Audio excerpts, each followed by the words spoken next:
of influencers. To become a great DJ, I think you have to have the total package of reading a crowd, being an entertaining guy on stage. Looks are important, and not to be insecure. Because if you go to a festival, you like to see the guy on stage. Like you want to see somebody who you want to relate to or you want to be. So these days, what is really important is that you know how to read a crowd, because every crowd is different, and not everybody reacts on the same way. So you cannot play your same set over and over and over again. So you know how to read the crowd as well as like being interactive. Like for instance, you play a track, and that track pops off in let's say your 10 previous shows, and on this occasional show that track does not work. Then you have to think about, okay, so if this track doesn't work, I know that this crowd doesn't really like this kind of style in let's say EDM music, and then you have to really be creative and be quick to think, okay, which tracks can I play, and then you have to just search for them. So that's one of the things that I think are very important as a DJ, because you need to entertain people. People are buying tickets to be entertained the whole night and to dance and go all out. And then comes the second part. You have to be an entertainer on stage as well. Nobody wants to see the guy who's just looking at the turntables, not doing anything, not making any interaction to the crowd.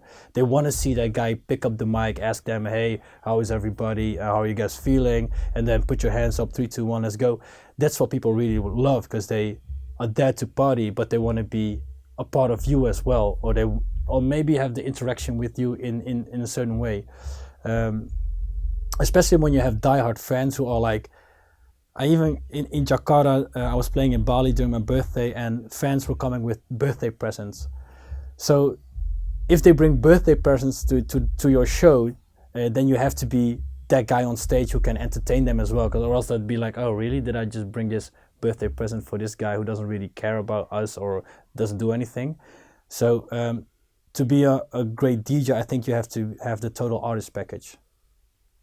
So you always had it, that you had the interaction with the crowd from the beginning? No. I can remember even remember a show in Brazil. I think that was my first tour in Brazil. I think I've been DJing. I haven't been DJing that long by that time, and I was so insecure on stage because I was playing after one of the biggest Brazilian DJs at that time, before Hardwell. So there was nothing to win for me. I could only like lose, because he hyped up the crowd so good, and then I knew that English wasn't really like a common language for everybody to understand, and then I was a little bit insecure as well. And then you go on stage, so the energy that I have, they feel it as well, because they see me a little bit insecure on stage. And then when I got home, I was reading messages on Facebook, and I saw that people were like commenting like, worst DJ I've seen so far.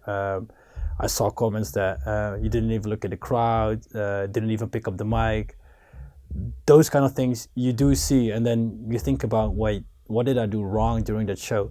And then you reevaluate to yourself like, hey, there are certain things that I really need to learn. But picking up a mic and making interaction with a crowd is something really weird if you're not used to it, and if you haven't had like the track record as everybody else did by the time. Like Robert Hardwell, he had been DJing for over a decade, and I was just like doing shows worldwide for my first year. So for me, I really had to adapt. So I didn't really have that same knowledge as in the beginning as I do now. And what did you feel when they said worst DJ ever? How did that feel? Wow, it made it, that the feeling that I had when reading that comment made me so insecure about what I was doing, if I was doing it right. But on the other hand, I knew it's not really like that people are mad at you, but it's just criticism. And I think you can only learn and become a better person or better at your job if somebody tells you the things that you're not doing, basically. Because if everybody says, oh yeah, you did such a great job, nice show, you don't even know the mistakes that you've made if you're not like looking at yourself, because I'm just trying to do my job the best that I can. But if people in the crowd see things that they didn't like, from those things you can learn. So on one hand, I felt ashamed a little bit. On the other hand, I thought, well, this is the best thing I've ever read so far. So at least I know what to do right now and to become a better DJ. So you could self-reflect and you Yeah. didn't thought, oh, just haters or something. No, definitely not. Really? No, because a hater tells something, makes it a little bit personal on you. And somebody who has critics on the things that you do, they tell you what they don't like about the things that you're doing and not about you as a person. Follow the Moti on Instagram, Facebook, and Snapchat.